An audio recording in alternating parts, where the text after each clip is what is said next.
Calendar थी जिसको 2020 में ठीक कर दिया गया, जब इसकी छुट्टी मनसूख की और सरकारी तौर पर जो फंक्शनें होते हैं उनको मनसूख किया गया।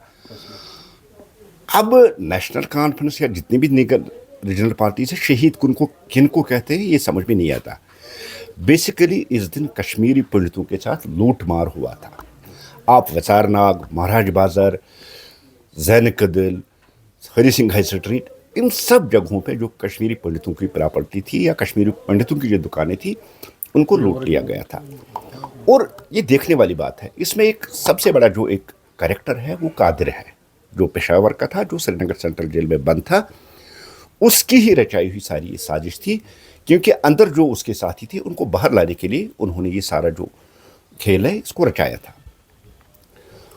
और एक खास कम्युनिटी, पंडित कम्युनिटी को इस दिन टारगेट किया गया। मैं आपकी इन्फॉर्मेशन के लिए और कश्मीर के लोगों की इन्फॉर्मेशन के लिए एक बात बताऊं कि इस दिन जैन कदल से 4 कश्मीरी पंडितों को बोहरियों में बंद करके दरिया में फेंक दिया गया था, उनको मार दिया गया। और ऐसा ही एक टिंकपोरा है ये बड़गाम में, वहाँ से तीसरी मंजिल से 7 कश्मीरी पंडितों को नीचे फेंक कर उनको भी मार दिया गया। अगर ये शहीद है तो उनका नाम क्यों नहीं आता? बेसिकली ये लुटेरे थे, दंगाई थे, फसादी थी, और ये सारा जो इशू था ये लॉ एंड ऑर्डर की प्रॉब्लम थी। अब किस बेस पे इनको शहीद की सर्टिफिकेट देते ये हमें समझ नहीं आता। और दिन कौन सा चुना उमर अब्दुल्ला ने?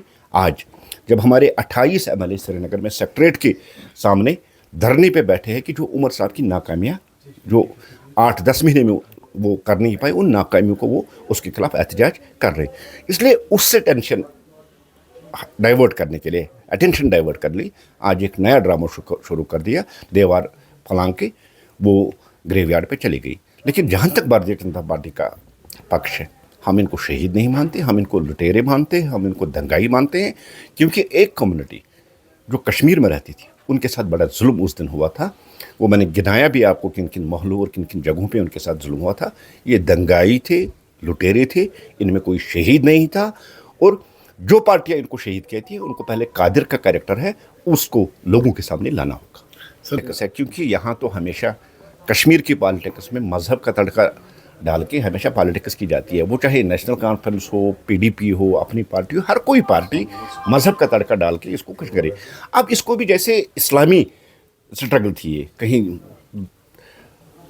इस तरह इसको पेश किया जाता था। कोई भी ये न सियासी लड़ाई थी, इस दिन महाराजा के खिलाफ उन्होंने बगावत जो शुरू की थी, कोई लड़ाई नहीं थी। सिर्फ एक लुटेरे आए थे जिन्होंने कश्मीरी पंडितों की माल जायदाद और उनको मार डाला था। वही लुटेरे, उन्हीं लुटेरों ने सारा दंगा किया था। बेहतर है कि इनको लुटेरे कहा जाए, शहीद नहीं। शहीद उनको मानते हैं जो हिंदुस्तान के लिए शहीद हुए हैं। हम शहीद आज़म मकबूल शेरवानी को शहीद मानते हैं, हम अयूब पंडित को शहीद मानते हैं, हम उन हज़ारों पुलिस वालों को शहीद मानते हैं जिन्होंने जम्मू कश्मीर बचाते बचाते अपनी जान दी। हम उन आम लोगों को शहीद मानते हैं जिन्होंने हिंदुस्तान के लिए अपनी जान दी। अब जलियांवाला बाग जिन्होंने देश के लिए जान थी, और लुटेरों को आप एक ही एंगल नहीं दे सकते। ये लुटेरे थे, इनका शहीद जलियांवाला बाग से कंपेयर करना ये बहुत बड़ा गुनाह होगा।